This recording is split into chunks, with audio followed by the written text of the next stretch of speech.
Alba, Idaho, and I am a teacher. I teach literature and speech communications. Governor Otter is helping Teachers for the Future. He is focused on the teacher and the student, and that's the combination that we have to have. He's got a plan, then he's involved Idahoans in creating that plan.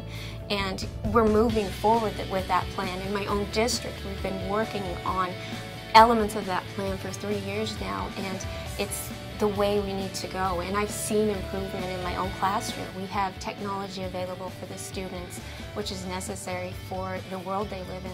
We're holding our students to higher standards, which means that they can achieve more. Education absolutely has a bright future with Governor Otter.